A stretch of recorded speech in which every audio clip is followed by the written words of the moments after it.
Bashkimi Demokratik për Integrim ka reaguar ndaj emërimit të Ivan Stojlkovićit në postin e ministrit të veçeverisjes lokale, duke shprehur shqetësim për paralajmërimet rreth ndryshimeve të mundshme në organizimin territorial të vendit. Në një deklaratë për media, Faton Aliti nga BDI thekson se decentralizimi dhe ndarja territoriale e vitit 2004 janë pjesë e marrëveshjes së Ohrit dhe BDI-ja kundërshton çdo tentativë për rishikimin e tyre. Nuk është vetëm një ndryshim i zakonshëm ministror. Në fakt, është një paralajmërim serioz politik. Është përpjekja e radhës për ta prekur, relativizuar dhe rishkruar marrëveshjen faqësore të Ohrit. Kur Ivan Stojlković u vendos në krye të ministrisë për marrëdhënie ndërmjet bashkësive, institucionit që historikisht lidhej me zbatimin e marrëveshjes së Ohrit, mesazhi ishte i qartë. Qeveria donte ta ul marrëveshjen e Ohrit nga një marrëveshje paqësore, shtetformuese dhe shqiptaro-maqedonase në një çështje teknike të pakicave.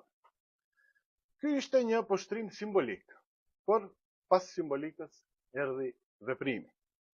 Gjuha shqipe u sulmua, inspektorati u dobësua, Agjencia për zbatimin e ligjit për përdorimin e gjuhëve u godit, balancuesi u shfuqizua, përfaqësimi i drejtë u relativizua, çdo ditë nga pak, çdo institucion nga pak, çdo ligj nga pak, po ndërtohej një proces i heshtur politik i revizionimit të marrëveshjes së Ohrit.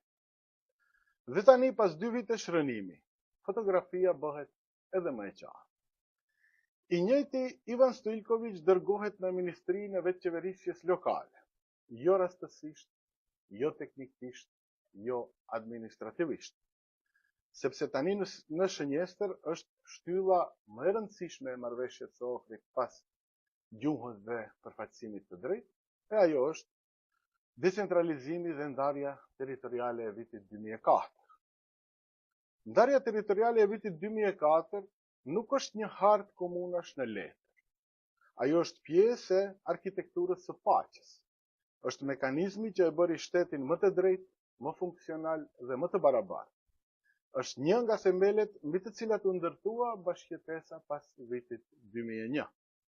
Prandaj, kur sot flitet për uljen e numrit të komunave nga 80 në 50, nuk flitet për racionalizim administrativ. Flitet për rihapjen e një çështje të mbyllur me një marrëveshje paqësore. Flitet për ndërhyrje në balancën politike, etnike dhe institucionale të shtetit. Dhe këtë projekt nuk mund ta udhëheqë një njeri që nuk e përfaqëson frymën e Ohrit, që nuk e ka mbrojtur marrëveshjen e Ohrit dhe që politikisht është simbol i kundërt i saj. Është e papranueshme që njeriu i vendosur dje për ta relativizuar marrëveshjen e Ohrit, sot të vendoset për ta prekur hartën e Ohrit. Është e papranueshme që mbi komunat e Çajirit, Tetovës, Sarajit, Likovës, Gostivarit, Strugës dhe të gjitha komunave të tjera shqiptare të vendosë një ministër që nuk ka as legitimitet politik, as ndjeshmëri historike e as mandat moral për këtë çështje.